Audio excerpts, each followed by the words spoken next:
रेत खदान में मारपीट किया जा रहा है, देख रहे हैं। और गाड़ी वाड़ी तोड़े हैं। ये पहला मामला नहीं है, इससे पहले भी कई बार पत्रकारों पर हमले हुए। हालांकि सरकार बीजेपी की हो या कांग्रेस की हो, टारगेट में अक्सर पत्रकार ही होते हैं। पत्रकार अपना काम करता है, लेकिन किसी न किसी की आंखों में जरूर चुभ जाता है।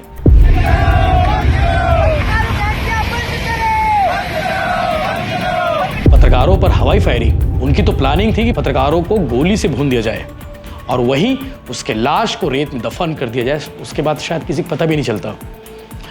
वो तो भला हो कि पत्रकारों का कि उन्होंने वीडियो बना लिया।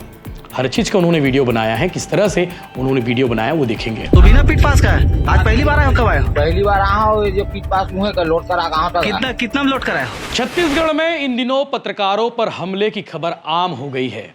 पहले मुकेश चंद्राकर और उसके बाद गरियाबंद में पत्रकारों पर हमला। मुकेश चंद्राकर को ठेकेदार ने किस तरह से मारा आपको मालूम होगा, किस तरह से उसकी हत्या की। और अब गरियाबंद में पत्रकारों पर जानलेवा हमला किया गया, गोलियां चलाई गई, हवाई फायरिंग हुई और यह भी कहा गया मारने के बाद इन्हें रेत में डाल देंगे। चल क्या रहा छत्तीसगढ़ में? पत्रकार तो सुरक्षित नहीं है। यह पहला मामला नहीं है, इससे पहले भी कई बार पत्रकारों पर हमले हुए। हालांकि सरकार बीजेपी की हो या कांग्रेस की हो, टारगेट में अक्सर पत्रकार ही होते हैं। पत्रकार अपना काम करता है, लेकिन किसी न किसी की आंखों में जरूर चुभ जाता है। हर सिक्के के दो पहलू होते हैं, हर खबर से कोई ना कोई इफेक्ट होता है। कुछ लोग अत्याचारी कर डालते हैं, जिस तरह से अत्याचारी इन रेत खनन माफियाओं ने किया है, उनके गुर्गों ने किया है। पत्रकारों के साथ मारपीट की गई, उन्हें दौड़ाया गया और उसके बाद हवाई फायरिंग की गई। सोचिए कितने हौसले बुलंद है इनकी। सेटिंग अधिकारियों से कितनी है, आप इससे समझिए कि उन्हें किसी का डर नहीं, किसी का खौफ नहीं। निकाले, फायरिंग कर दिए, फायरिंग करने के बाद दौड़ाए। जैसे तैसे पत्रकार खेत के मेड़ पर छिपे और अपनी जान बचाकर भागे।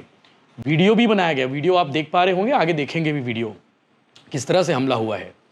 ये ताज़ा मामला गरियाबंद के राजिम थाना क्षेत्र के अंतर्गत नदी का है, पैरी नदी का। और पत्रकारों को ये सूचना मिली थी कि अधिकारियों तक सूचना तो मिल गई है, लेकिन अधिकारी उससे कार्रवाई नहीं कर रहे थे। अधिकारी उस पर कार्रवाई नहीं कर रहे थे और उसके बाद पत्रकारों को अपना माइक उठाना पड़ा, कैमरा ऑन करना पड़ा, ताकि पूरा प्रदेश देखे, पूरा देश देखे किस तरह से रेत माफियाओं का आतंक चल रहा है। आतंकी है ये, खुलेआम, अधिकारियों को कोई मतलब नहीं। मुझे लगता है कि छत्तीसगढ़ के हर जिले के खनिज विभाग के अधिकारियों का यही हाल रहता है, कोई मतलब नहीं। सेटिंग किए, पैसा मिला, दबाए, आप जितना रेत खनना है खन लो, जितना नदी को चीरना है चीर दो। नदी की धारा तक बदल देते हैं, चाहे शिवनाथ नदी हो, चाहे महानदी हो, चाहे पैरी नदी हो, चाहे अरपा नदी हो, सब नदियों का हाल बेहाल इन लोग कर डालते हैं।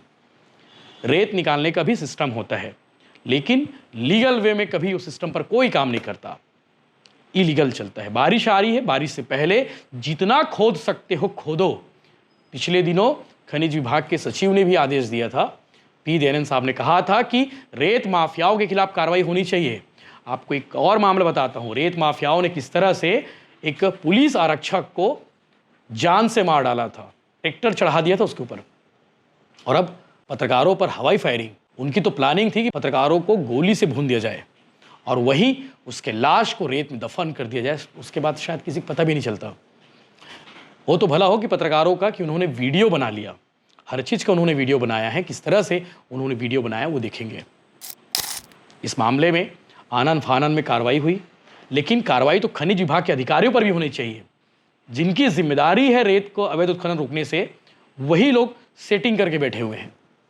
गरियाबंद जिले का ये मामला है और पैरी नदी के पास पितई बंद रेत घाट है, वहाँ पर यह हमला हुआ है, ये एपिसोड हुआ है। कल ये वीडियो सोशल मीडिया पर तेज़ी से वायरल हुआ और उसके बाद आनन फानन में पुलिस ने इस मामले में 4 लोगों को गिरफ्तार किया है। जिन पत्रकारों के साथ में मारपीट हुई है, जिन पत्रकारों के साथ में बदसलूकी हुई है, उनके बारे में आपको बताता हूँ। पत्रकार इमरान मेमन, थानेश्वर साहू, जितेंद्र सिन्हा समेत अन्य लोग मौके पर पहुँचे थे और उसके बाद अवैध परिवहन में लगे गाड़ी को रोकने की कोशिश की। जो नदी को खोदने वाली जो गाड़ी थी उसको उन्होंने दिखाने की कोशिश की, लेकिन उनके गुर्गों ने किस तरह से अत्याचार किया, किस तरह से आतंक मचाया, वो भी आप देखेंगे। इस मामले में पुलिस ने 4 लोगों को गिरफ्तार किया है। इन चारों की उम्र 25 साल से कम है। अब सोचिए इनके दिमाग में क्या भरा है। ये गुर्गे हैं रेत खनन करने वालों के। उत्तम भारती 22 साल इसकी उम्र है, मयंक सोनवानी 19 साल इसकी उम्र है, चंद्रभान बंजारे, शशांक गरड़ उर्फ शानू राव 23 साल इसकी उम्र है। इन चारों को पुलिस ने गिरफ्तार किया है। गिरफ्तार करके इन्हें जेल भेज दिया गया है। और कई पत्रकारों को सिर में चोटें आई है, लहूलुहान रहे। वीडियो में आप देखे भी होंगे इस तरह से वो किया गया उन्हें। छत्तीसगढ़ के प्रदेश कांग्रेस कमेटी के अध्यक्ष हैं दीपक बैज। उन्होंने एक्स पर पोस्ट करते हुए सरकार पर सवाल उठाया है। उन्होंने पूछा है, अवैध रेत उत्खनन रोकने पहुंचे पत्रकारों पर रेत माफियाओं ने जानलेवा हमला किया। जब पत्रकार इमरान मेमन, थानेश्वर साहू, जितेंद्र सिन्हा, अन्य लोग मौके पर पहुंचे तो उन्होंने अवैध परिवहन में लगे वाहनों को पकड़ने के लिए जिला खनिज अधिकारी को सूचना दी। माइनिंग की टीम के बजाय खदान संचालक के 7-8 गुर्गे पहुंच गए, ऐसा दीपक बैज ने लिखा है। और हुआ भी वैसे ही हुए। क्या खनिज अधिकारी ने ही की थी पत्रकारों को रास्ते से हटाने की सेटिंग? वाकई में सवाल तो यही है। पत्रकारों ने खनिज अधिकारी को फोन किया तो मौके पर खनिज अधिकारी पहुंचना चाहिए था। खनिज अधिकारी पहुंचे नहीं, रेत माफिया के गुर्गे पहुंच गए 7-8 जन। अब सोचो खनिज अधिकारी ने फोन किया होगा कि भैया तुम्हारे घाट पे तुम लोग पहुंच गए हैं, कवरेज कर रहे हैं, पोल पट्टी खुल जाएगी। और इसीलिए ये सवाल उठता है, क्या रास्ते से हटाने की जो सेटिंग थी खनिज अधिकारी ने मिलकर की थी? सवाल उठते रहेंगे, कार्रवाई होनी चाहिए। और सिर्फ गरियाबंद में क्यों, दुर्ग में भी कार्रवाई हो, रायपुर में भी कार्रवाई हो, धमतरी में भी कार्रवाई हो, बिलासपुर में भी कार्रवाई हो, राजनांदगांव में भी कार्रवाई हो।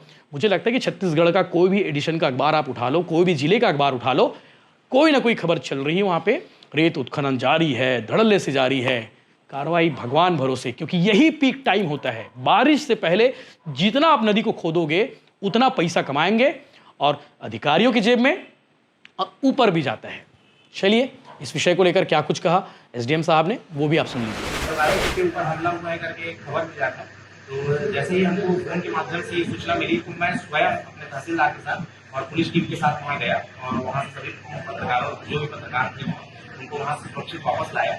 अभी वर्तमान में राजस्व विभाग और खनिज विभाग की टीम मिलकर पूरे कार्रवाई हम लोग कर रहे हैं अभी। और इस मामले में FIR भी दर्ज किया गया है और आगे जो भी विधि सम्मत कार्रवाई होगा वो हम करेंगे और जो दोषी हैं उनके खिलाफ कार्रवाई। हम लोग के साथ रेत खदान में मारपीट किया जा रहा है, देख रहे हैं। और गाड़ी वाड़ी तोड़े हैं।